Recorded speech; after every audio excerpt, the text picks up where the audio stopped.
चलिए, यहाँ पे हमारे साथ में एक इसी राजस्थान चैप्टर की महिला सदस्य भी मौजूद है। आपका नाम क्या है? जी, मेरा नाम लुबैना फिरदौस है। लुबैना जी, सही ले रहा हूँ ना मैं नाम? हाँ। हमने अब तक जो देखा है कि हिजाब से बाहर आके अगर कोई बात की जाए, और आप तो बिल्कुल किताब से बाहर आके बात करने का प्रयास कर रही हैं। कैसे देखें? पहली बात तो मैं ये समझना चाहूँगी आप किस किताब से बाहर नहीं, आकर के नहीं, बात। मैं किसी उस किताब पे ओके, नहीं जा लाइक रहा, हम general you are general talking in general general. Out of box, out of box. Correct, I got your point.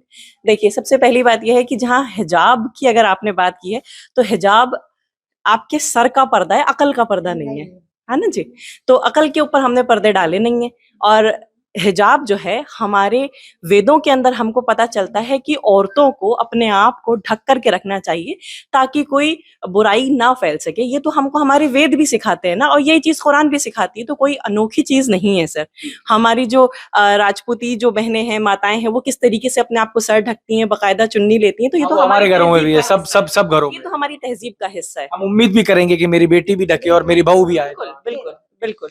इस तरीके से देख रहे हैं आप लोग ये बांग्लादेश वाला जो आज की डेट में चल रही है, स्थिति चल रही है, और आप लोग एक अलग चीज के ऊपर काम कर रहे हैं, अलग सोच के ऊपर काम कर रहे हैं, कैसे? सर, ये जो सोच है ना, ये मानवता के लिए है। एक्चुअली जहां पे भी जो नुकसान हो रहे हैं ना, वो मानवता का नुकसान है। क्योंकि अत्याचार वहीं किया जाता है जहां पर एक ताकतवर होता है और एक कमजोर होता है, क्योंकि आप अपने बराबर वाले से तो लड़ नहीं सकते, बराबर वाले का आप सामना नहीं कर सकते, तो आप सामना किसका कर रहे हैं? जो आपसे कमजोर है, आप उसको दबाने की कोशिश कर रहे हैं। तो हम, चाहे वो माइनॉरिटी हो, चाहे वो मेजॉरिटी हो, चाहे वो कुछ भी हो, अगर आप कुरान के उसूल को देखें तो कुरान कहता है कि भाई धरती पर सिर्फ और सिर्फ वो बाकी रहेगा जो दूसरे के लिए नफा बख्श है, जो फायदेमंद है। और अगर हम फायदे का सौदा नहीं कर सकते किसी के लिए, तो वो धरती पर बाकी नहीं रहेगा, चाहे वो कोई सी भी कौम हो। तो ये एक यूनिवर्सल लॉ है कि हमें आगे आकर के और मनुष्य को ही मनुष्य के लिए काम करना होगा। एक तरफ तो हम बात करते हैं कि 2036 के अंदर मार्स पे कॉलोनीज बनाई जाएंगी मानव के जीने के लिए, और जो धरती ईश्वर ने हमको प्रोवाइड करी है, जहाँ पे free oxygen, free water, without any taxes हमको प्रोवाइड किया जा रहा है, यहाँ आकर के हम लोग फसाद और त्राही मचा रखी है हम लोगों ने। तो हम किन कॉलोनीज की बात करते हैं बचाने के लिए? तो सबसे पहले ये धरती, ये भारत, इसको ही हमें एक बनाना होगा। और हम लोग बेसिकली वर्क संस्था से हैं, हमारा जो मोटिव है वो अखंड भारत के लिए कार्य करने का है। और भारत जो है अखंड तभी कहलाएगा जब ये जितने छोटे छोटे छोटे टुकड़े जो हमारे सामने बटे, इन सबको हम वापस से एब्जॉर्ब करें। और एब्जॉर्ब करने का मतलब ये नहीं है कि हम मैप के ऊपर से रेखाएं मिटा दें, अपनी सोच को बदलें और सोच को बदल करके एक साथ आकर के कार्य करें। यही अखंड भारत की पहचान भी है। और चूंकि हम हिंदुस्तानी हैं, तो हम हमारे हिंदुस्तानी भाई बहनों के लिए आवाज उठाएंगे, वो बांग्लादेश में पीड़ित हो रहे हैं, चाहे वो बांग्लादेश हो, चाहे वो दुनिया का कोई सा भी मुल्क हो। क्योंकि हम उस चीज के खिलाफ नहीं जा सकते जो प्रॉफिट मोहम्मद साहब ने हमको सिखाया है कि अल्पसंख्यकों के लिए हमेशा आवाज उठाओ, चाहे वो मुसलमान हो, चाहे वो गैर मुसलमान हो, उससे कोई फर्क नहीं पड़ता।